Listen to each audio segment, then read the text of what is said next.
Hi guys, Today here. Welcome to my YouTube channel where I review African literature and books by Black British writers. So for my video today, because I know for the next couple of weeks I'm not going to be able to do videos due to preparation for my book launch, which of course I am going to be publishing, which is going to be online. I forgot the word, but it's going to be on YouTube live on the day that's on the 30th of July, and it's also going to be on my Instagram, which is What's Through the Reading.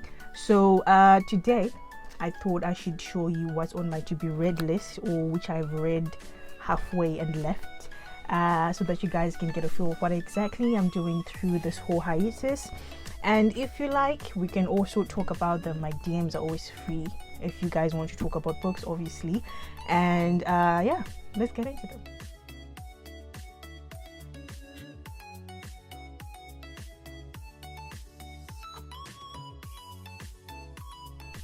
So book number one, we have You Made a Fool of Death with Your Beauty, and that book is by Akwaeke, Emezi. And just to give you guys a brief synopsis, it reads, Faye is about to be given the chance to escape the city's blistering heat for a dream island holiday, poolside cocktails, big sunsets, and elaborate meals. And as the sun goes down on her old life, our heroine also might just be ready to open her heart to someone new. The only problem is she's falling for the one man she absolutely can't have.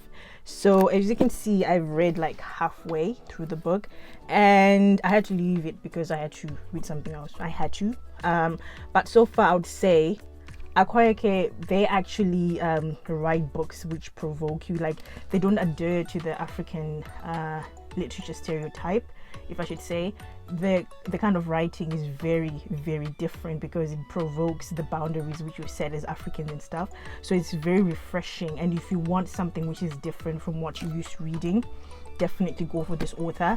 So I've read The Death of Vivek Oji, I've read Freshwater, and I think out of the three that I've read so far, The Death of Vivek Oji is definitely my favorite. First of all, I love the writing.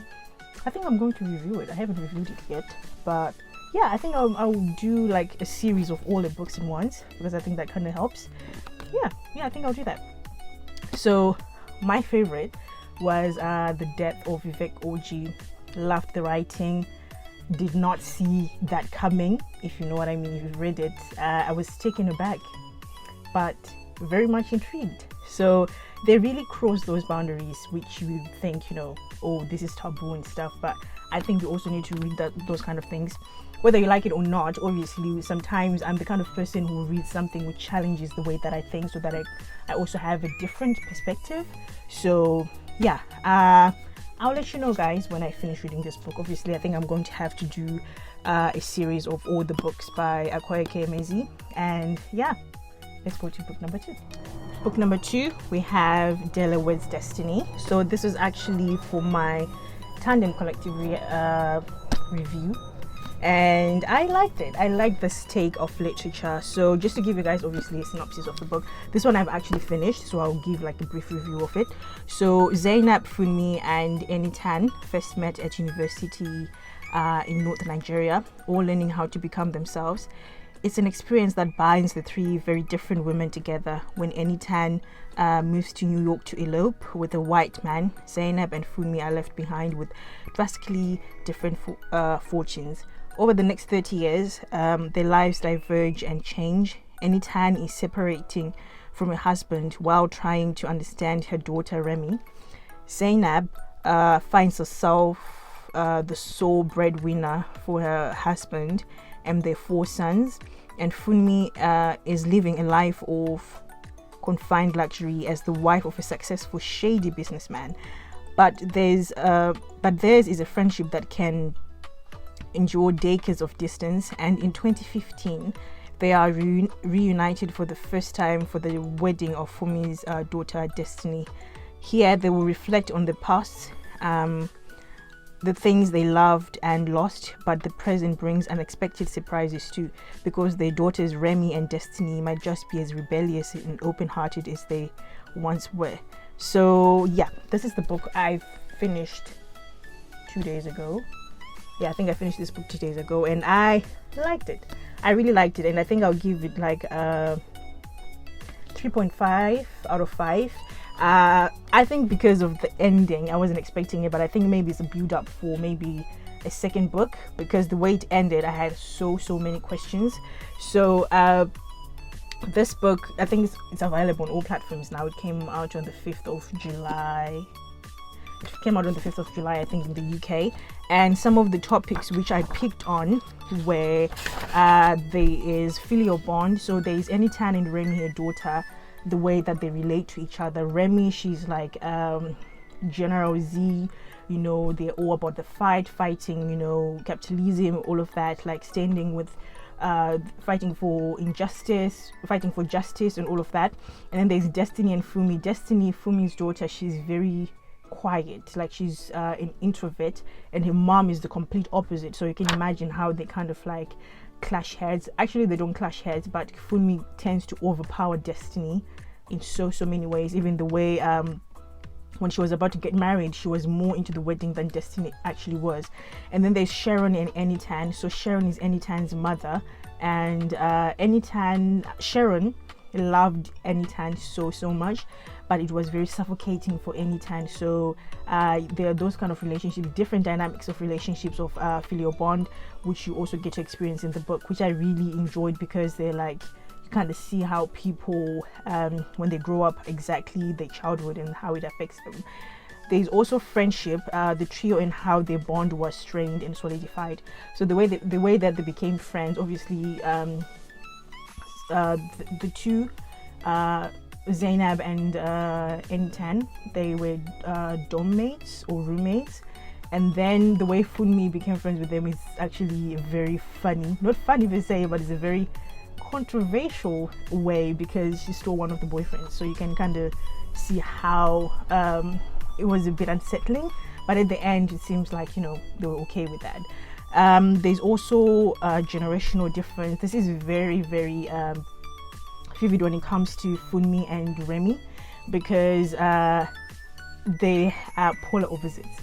Remy, like I said before, she's kind of like for justice, and she was asking Funmi like how exactly her husband got his money, because he's like filthy rich, but then they're poor people and stuff. So she's kind of that notion, you know, that, you know, everyone should have there should be equality, which is very true. But then Funmi, she's quite old school, so she was like, oh, this girl, I wonder if she will ever get married, because she seems to be very headstrong.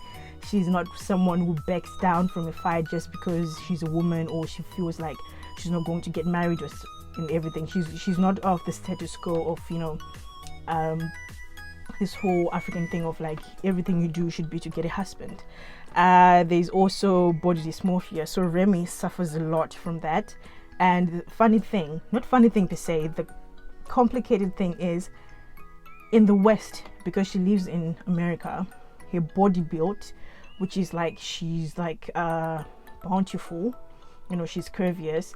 In America, she was seen as fat, but when she came to Nigeria, it's like the ideal body. So you kind of see like how exactly beauty is subjective. What people see as beauty is completely different. For example, here in the UK, I'm not really the standard of beauty, because, you know, I don't have European features. But when I go back home, I have like, I think I do.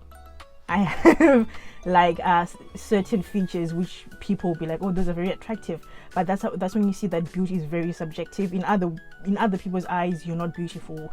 It's the ways other people are not beautiful to you. So it's kind of that kind of thing. And Remy, she really suffered from she was not eating, even like the way she took care of herself. At some point, she wasn't even washing her hair, and I think it was also because she's mixed. So she also wrestled with that in a way.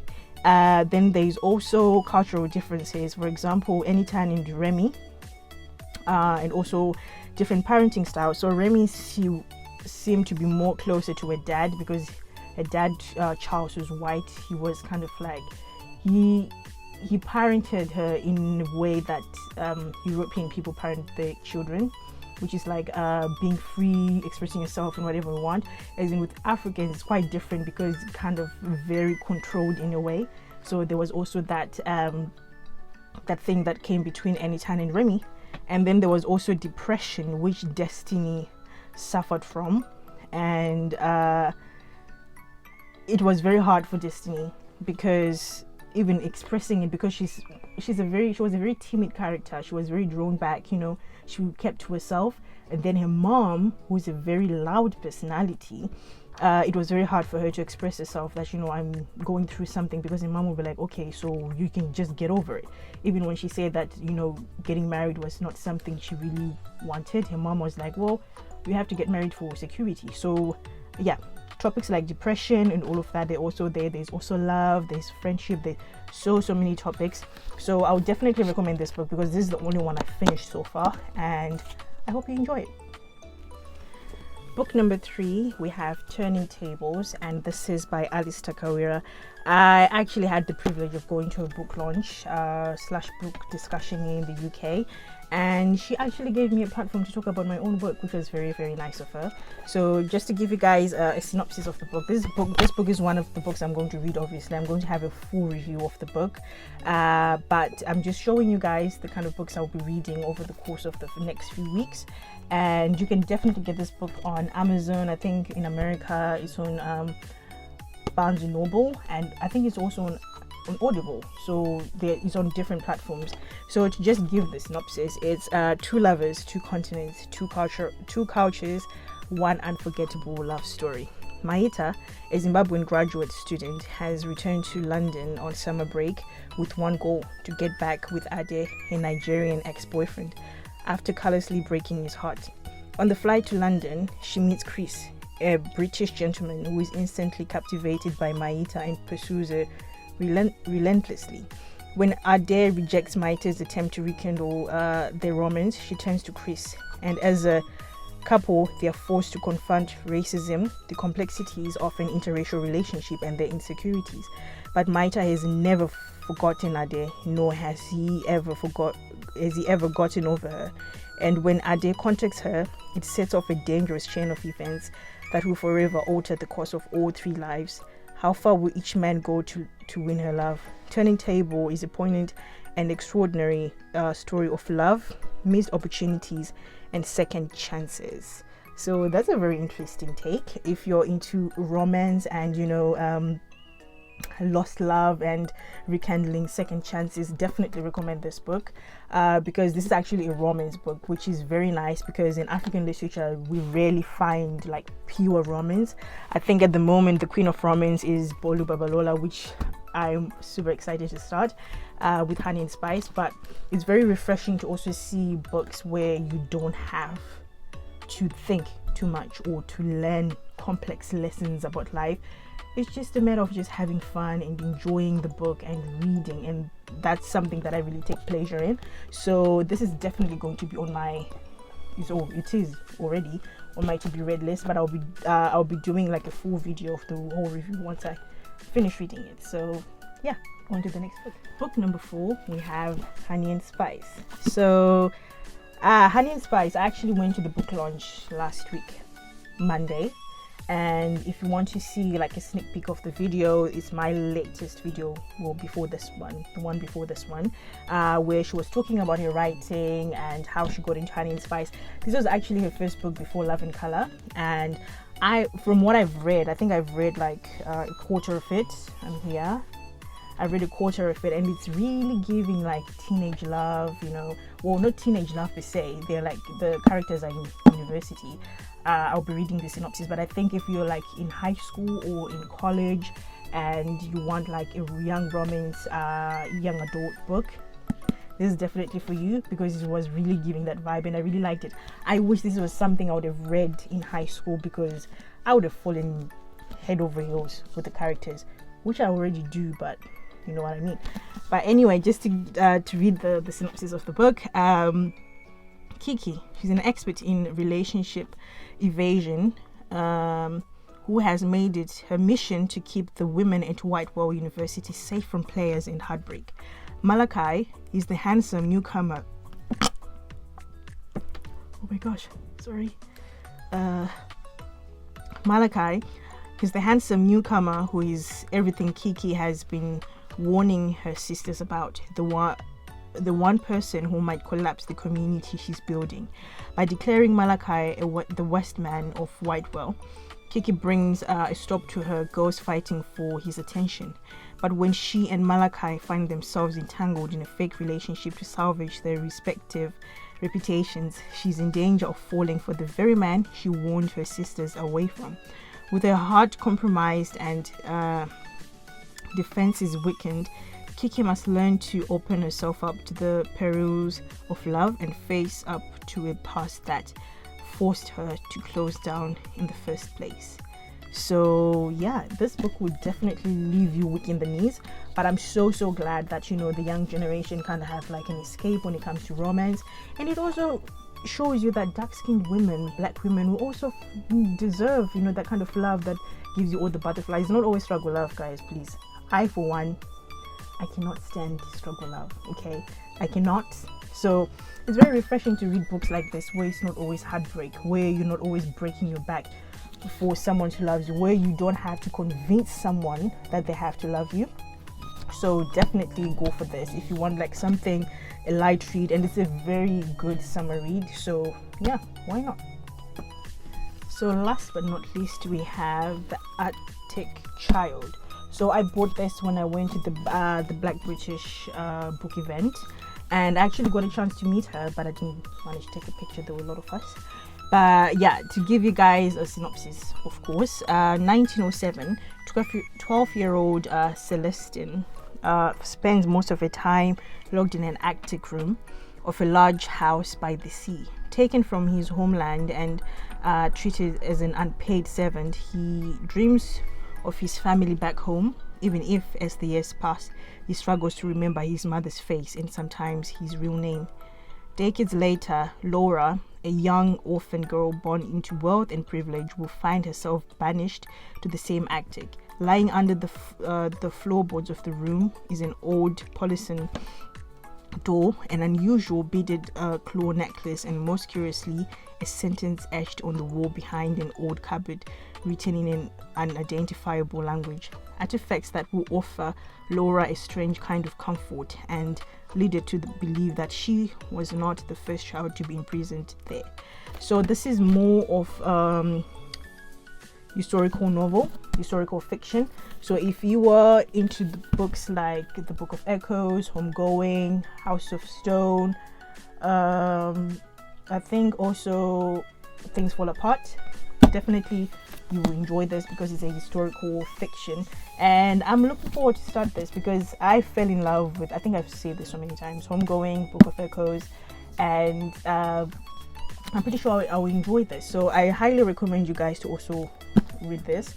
Or of course, if it's not something you like, that's completely fine. That's why in African literature now it's very nice that we have so many different genres. So you kind of have, if you don't feel like historical fiction, now you can go to romance, you can go to thriller, horror.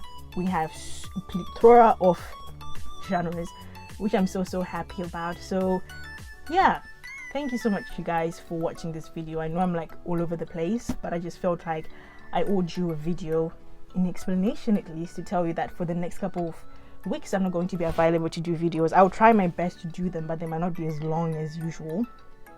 But I just want to thank you so much for taking time to watch my videos, for subscribing, for buying my book, and all the support that you're offering to me. It really means a lot, and I hope you guys continue to support me. And I think I'll be doing another giveaway soon, so keep an eye out for that.